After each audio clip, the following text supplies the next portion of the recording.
আমি ক্ষুধার্ত ছিলাম, তুমি আমারে খাবার দাও নাই। আল্লাহর বান্দা বলবে, আল্লাহ বলো কি, তুমি তো রব্বুল আলামিন, কি করে তুমি ক্ষুধার্ত থাকো? আল্লাহ বলবেন, ও বান্দা, তোমার পাশেই মানুষ ক্ষুধার্ত ছিল, অভাবী ছিল, রাত্রিবেলা না খেয়ে ঘুমাইছে।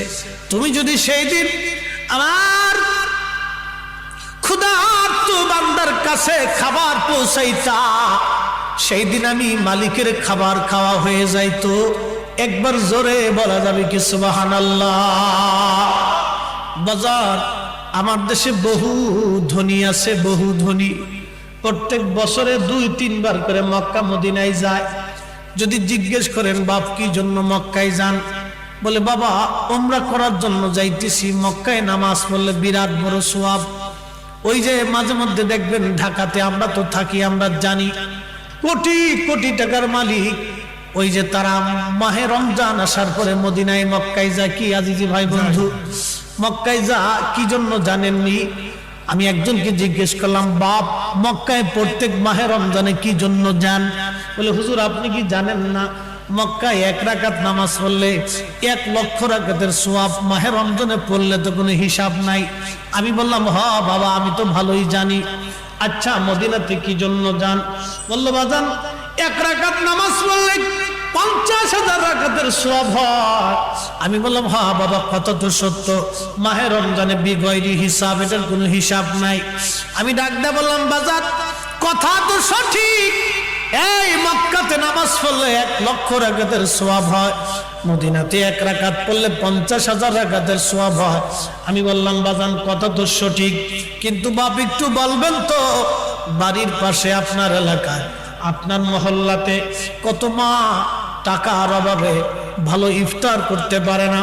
আমি একদিন এক হাজী সাহেবকে বলছিলাম, হাজী সাহেব আপনি তো আমার মসজিদের হাজী, আপনি তো আমার মসজিদের মুসল্লি, হাজী সাহেব এই যে আমার মসজিদে প্রত্যেক মাহে রমজানে প্রত্যেক দিন ইফতার হয়, এই ধনী ব্যক্তিরা তো আর মসজিদে ইফতার করতে আসে না। আমি বললাম, বাপ ধনীরা তো সবাই বাড়িতে ইফতার করে, কিন্তু এই মসজিদে যারা ইফতার করার জন্য আসে তারা একবারে দরিদ্র শ্রেণীর মানুষ, মধ্যবিত্ত দরিদ্র, রাস্তা দিয়ে পথিক যারা আছে।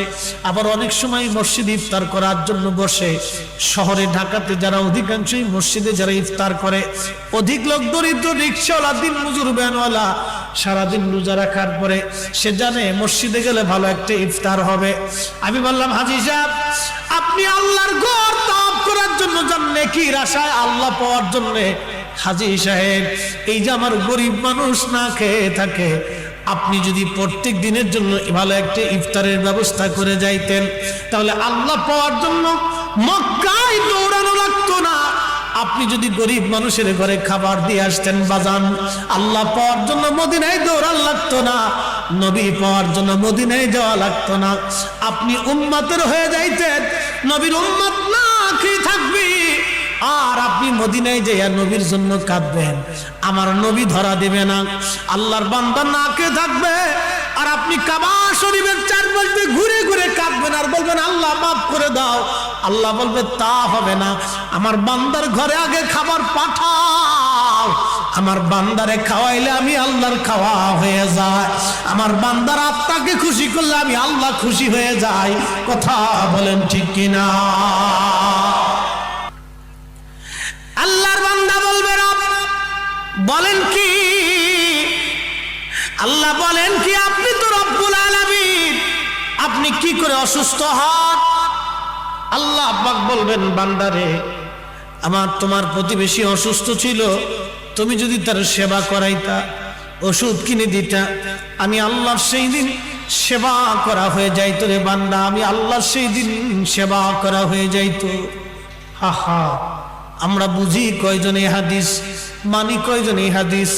আল্লাহর নবী বলতেন, উম্মত প্রত্যেক দিন তুমি খাবারে ঝোল বাড়িয়ে দিবে, এজন্যই তুমি ঝোল বাড়াইবা, কারণ ঝোল বাড়ানোর কারণে তোমার তরকারি থেকে তোমার প্রতিবেশীকে তরকারি তুমি দেবা, তরকারি যদি দাও তোমার খাবারের সাথে সে অন্তর্ভুক্ত হবে, তোমার খাবার থেকে সে অন্তর্ভুক্ত হওয়ার কারণে আল্লাহ পাকের নবীর একটা সুন্নত আদায় হয়ে যাবে।